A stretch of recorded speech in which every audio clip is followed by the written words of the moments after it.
Hello, my name's Tom Parsons. I'm one of the therapists from the Coventry, Warwickshire and Solihull IAPT service. We're an NHS team that provides psychological therapy for common mental health difficulties such as depression and anxiety.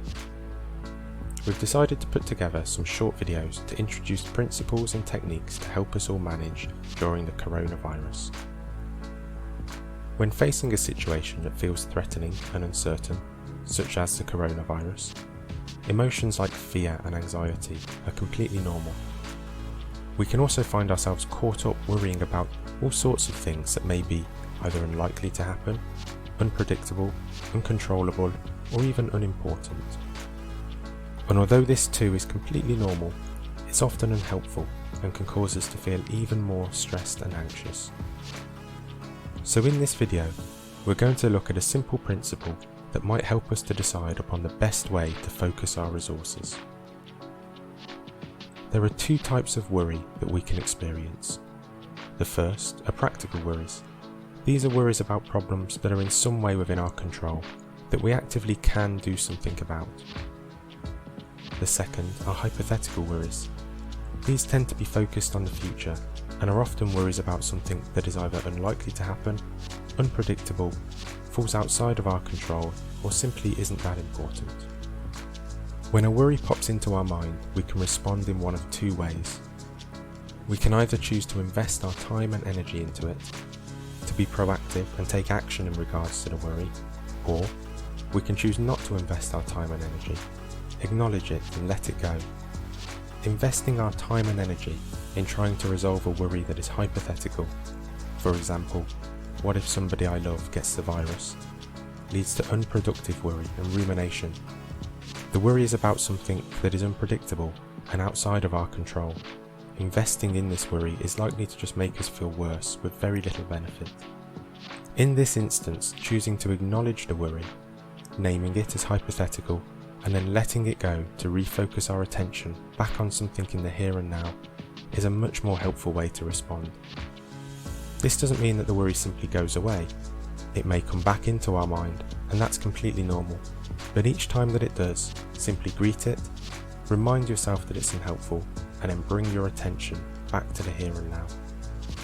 We're not fighting or pushing away all hypothetical worries. That would be impossible. We're simply choosing not to invest any more of our time and energy into them than is absolutely necessary. Choosing not to invest our time and energy into a practical worry, such as I don't have enough food in the house and can't get to the shops right now, might be easier in the short term, but in the long term the problem is likely to persist or even worsen. If our worry is about a practical problem, something within our control, then it is helpful to invest and take action. In this instance, it might be useful to sit down and spend time trying to resolve the problem by listing all the potential solutions and coming up with an action plan. If we try and resolve a practical problem but find there is absolutely nothing we can do to improve the situation, then it might be an indication that the problem is actually hypothetical after all, as it falls outside of our control. The first and most important step in all of this is to notice our worry and then name it as either hypothetical or practical. This can then guide us to the most helpful response. If worries keep coming up for you, then it might be helpful to make a list to remind yourself of the things that fall within and outside of your control. For example, things that we can control right now are following guidelines on social distancing and hand washing, shopping responsibly, staying in touch with friends and family, cooking healthy meals, sticking to a good routine, and keeping active while inside the house.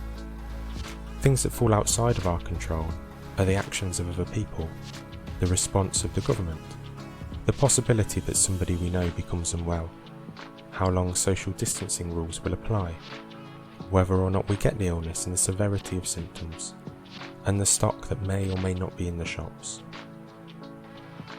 After you've made your list, spend a bit of time reviewing it and decide where your focus is best directed. I hope that you found this video helpful. Please feel free to share it with others if you think they might also benefit. If you would like more information on the IAPT service, please visit our website www.covwalkpt.nhs.uk www.parsons.org.uk/IAT. Thank you for listening.